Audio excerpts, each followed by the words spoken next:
A few moments later. Assalamualaikum warahmatullahi wabarakatuh.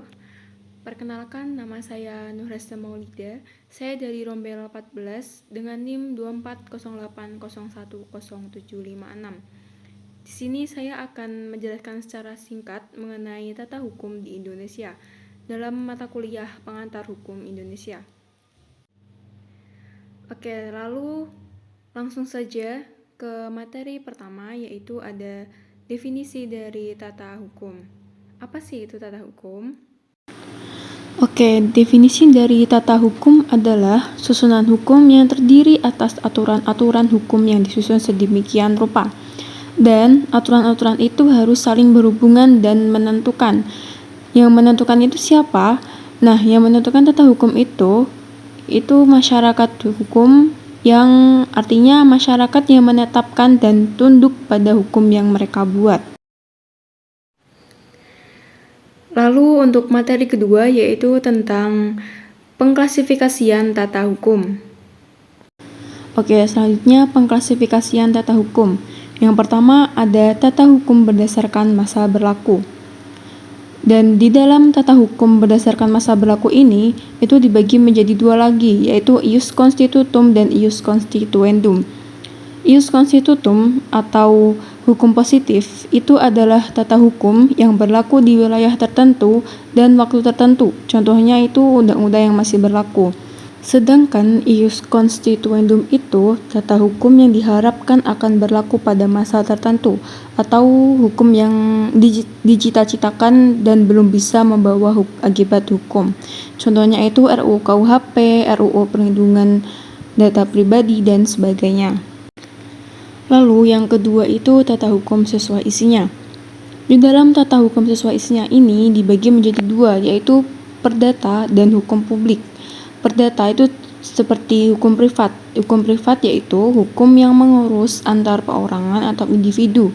Contohnya perjanjian, jual beli, utang piutang, dan termasuk juga hukum bisnis.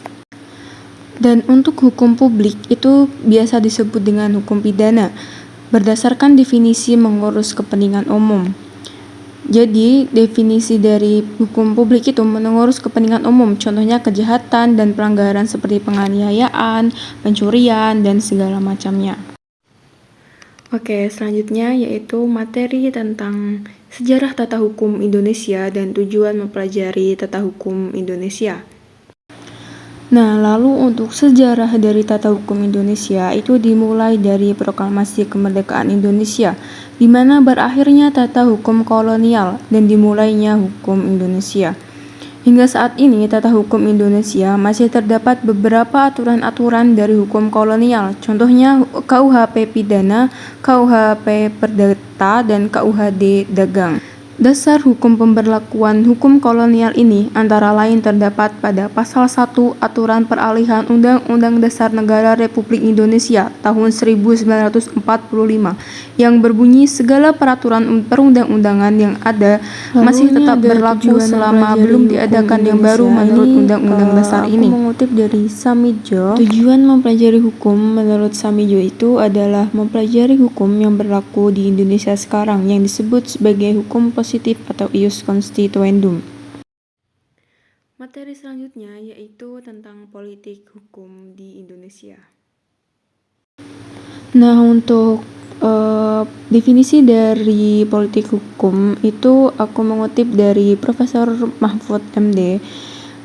Beliau mengatakan bahwa politik hukum adalah legal policy atau garis kebijakan resmi tentang hukum yang akan diberlakukan baik dengan pembuatan hukum baru maupun dengan penggantian hukum lama dalam rangka mencapai tujuan negara. Nah, yang kita tahu politik hukum pada masa Orde Baru dikenal sebagai GBHN atau garis-garis besar haluan negara. Di dalam GBHN diterapkan suatu garis dalam pembuatan suatu hukum di Indonesia. Namun, setelah lahir amandemen Undang-Undang Dasar Negara Republik Indonesia tahun 1945, MPR atau Majelis Permusyawaratan Rakyat tidak lagi berwenang menetapkan GBHN atau garis besar haluan negara. Setelah tidak ada GBHN melalui Undang-Undang Nomor 25 Tahun 2004 tentang Sistem Perencanaan Pembangunan Nasional atau SPPN dan penggantinya GBHN seperti yang kita tahu, yaitu ada rencana pembangunan jangka menengah, rencana pembangunan jangka panjang atau RPJM dan RPJP. Dan itulah bagian dari politik hukum di Indonesia.